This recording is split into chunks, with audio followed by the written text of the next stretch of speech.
What is happening in Chile?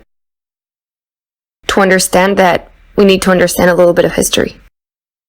1970, Cold War. Salvador Allende, socialist leader, is elected in a very tight vote, with 36%. President Nixon ordered the CIA to, quote, make the economy scream, unquote, in Chile, to prevent him from coming to power or unseat him. Truck companies, funded by the CIA, stop delivering food and resources. Scarcity starts, which makes people even more polarized than in previous years. Right-wing protesters start hitting pots with a wooden spoon. These protests are called cacerolazo. 1973, Allende's commander-in-chief, Augusto Pinochet, supported by the CIA, leads a military coup and takes power. A dictatorship starts. DINA was Pinochet's Gestapo, implementing torture and rupturing human rights systematically. 28,459 people were tortured. 3,227 were executed or forcibly disappeared and never found. Left-wing leaders were killed, persecuted, or had to flee the country. Curfew was established by the military. Owners of TV and radio stations worked with Pinochet in hiding the truth and showing propaganda.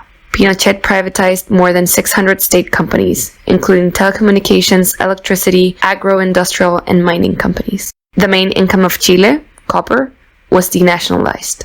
Education and healthcare become private, lowering the public system's budget to the minimum. Having a house becomes a privilege that only a few can access.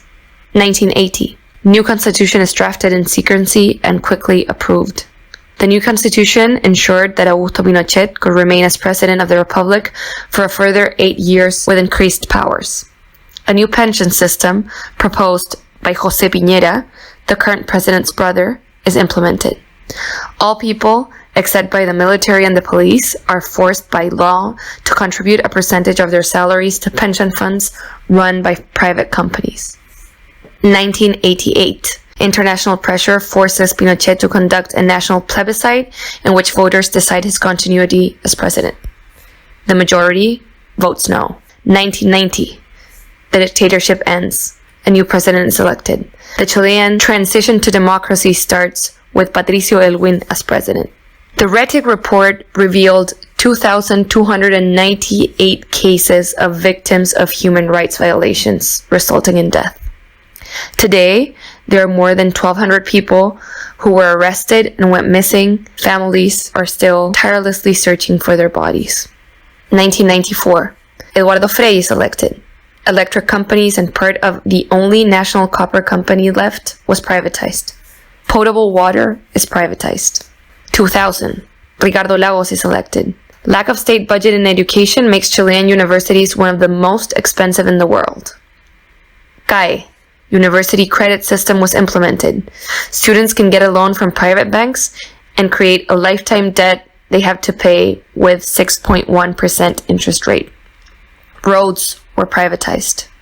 2006. First woman in the presidency of Chile. Michelle Bachelet is elected. The Penguin Revolution.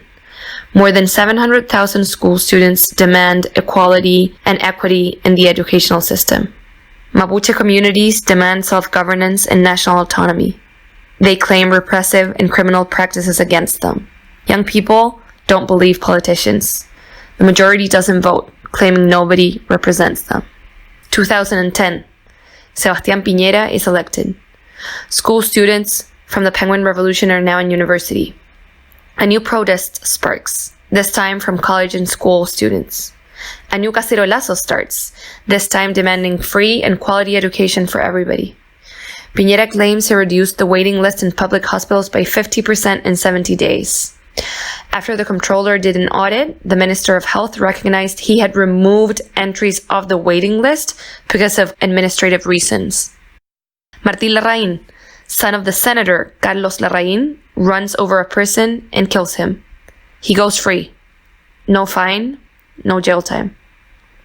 Government Tax Services condones a $125 million debt to a retail store named Johnson's. Young people still don't believe politicians. Again, the majority doesn't vote, claiming nobody represents them. 2014. Michelle Bachelet is elected. The feminist movement, Ni Una Menos, not a woman less, advocates against gender-based violence. 87% of retired men and 94% of retired women receive in 2016 a monthly pension that is less than $215, while in 2017, the private administrators of pension funds report profits for more than $550 million. A new No Más AFP social movement starts in the whole country, joining the previous student and feminist movements. Milico Gate corruption case reveals that the military stole almost $7 million from the state through fake invoices. The police deviate public funds and misappropriate more than $41 million from the state, the biggest robbery in Chilean history. A new policy that ends private profit in education is announced. Young people still don't believe politicians. The majority doesn't vote, claiming they don't feel represented. 2018, Sebastián Piñera is elected. Piñera appoints his cousin, Andrés Chadwick, an unwavering supporter of Pinochet's dictatorship, as the Ministry of the Interior and Public Security. The Milico Gate case reopens.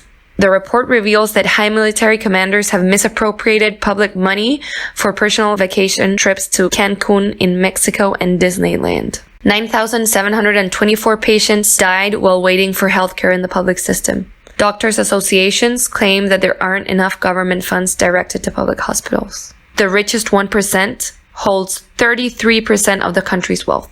Minimum wage is $414. Half of the population receive $562 as a monthly salary before taxes. The education minister tries to debunk the new education program. This time, teachers are the ones who lead the social movement. Protests continue in all the population, including school, university students, teachers, doctors, and feminists. No más AFP, free and quality education for all, free abortion, dignity to the public health system, all become slogans. October 6th, 2019. Public transport rates increase. A few dozen high school students agreed to enter the subway without paying for it. They simply jumped the turnpikes. Government puts police in all subway stations in Santiago. October 14th, 2019. Massive evasion is happening from hundreds of school students. They're arrested. Support from the population increases. The government puts more police in subway stations. The media focuses on violence. October 17th, 2019. Students that are massively evading subway payment are now joined by civilians. Police confronts protesters. Some subway stations close, which makes people take to the streets and protests emerge spontaneously. Violence is responded with more violence. October 18th, 2019. There are riots in the subway again. The whole subway system announced full closure. Government announces the state security law, which increases punishment for public disturbance.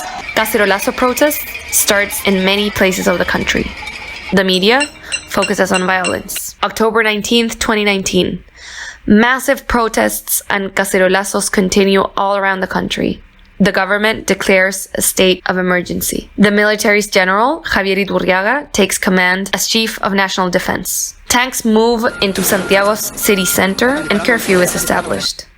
It is the first time since the dictatorship that the army is on the streets with the sole purpose of oppressing social movements.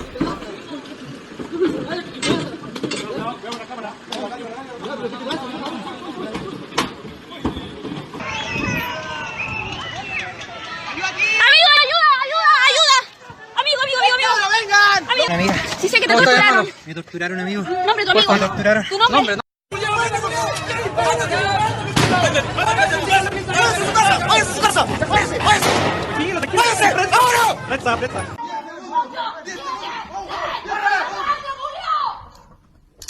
Mira, maricón culiao. Está cargando.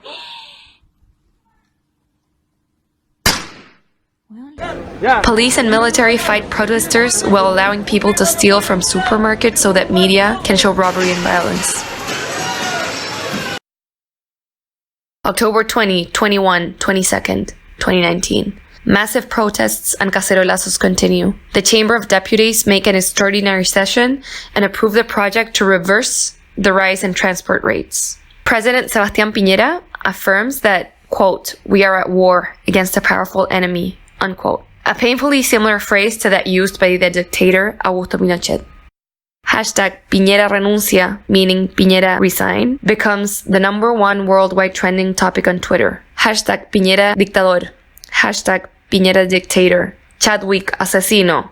Assassin Chadwick. Esto pasa en Chile. This is happening in Chile. And no estamos en guerra. We are not at war. All become trending topics on Twitter.